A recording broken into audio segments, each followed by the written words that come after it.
From the Wall Street Journal, aboard Marine One, a phone call and the decision to strike Iran.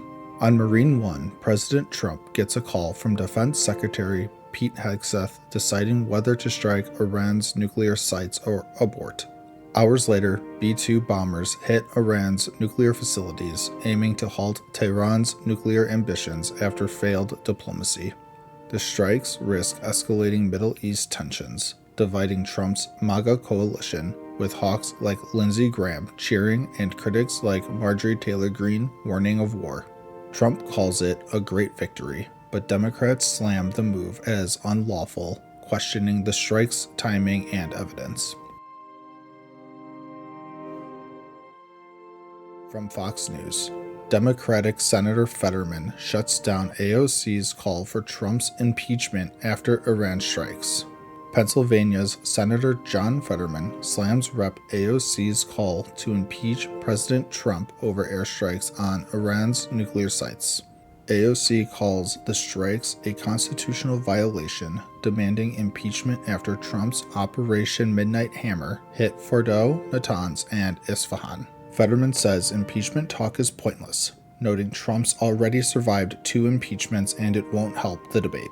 Trump hails the mission as a success, but the left and some Republicans question its legality. From CNN, buy now, pay later loans will factor into Americans' credit scores. FICO's new credit scores will soon include buy now, pay later loan data, revealing how well Americans manage these popular installment loans. BNPL helps young consumers with flexible payments, but overspending risks phantom debt, especially for daily purchases like groceries. Responsible use could boost credit for young borrowers, but frequent loans might hurt scores due to their unique repayment patterns. Launching this fall, FICO's new scores aim to give lenders a clearer view of consumer credit, though adoption may be slow. From the Post-Millennial, copper thieves target Seattle area light rail, shutting down train line. Copper thieves strike Seattle's 2 line at 2 a.m., cutting fences and stealing wire, halting service and costing thousands. Sound Transit and King County Sheriff's deputies investigate as copper thefts surge, with 30 cases in Seattle this year alone. Driven by drug addiction, thieves target critical infrastructure, disrupting transit traffic and even hospital networks. Service resumed by afternoon, but officials scramble to secure the system against this growing regional crime wave. From the Washington Post, Truth Social parent company announces $400 million stock buyback. Trump Media, parent of Truth Social, announces a $400 million stock buyback to boost its share value after a volatile year. Shares rose 3%, but later dipped down 48% year-to-date, despite the company holding $3 billion in cash.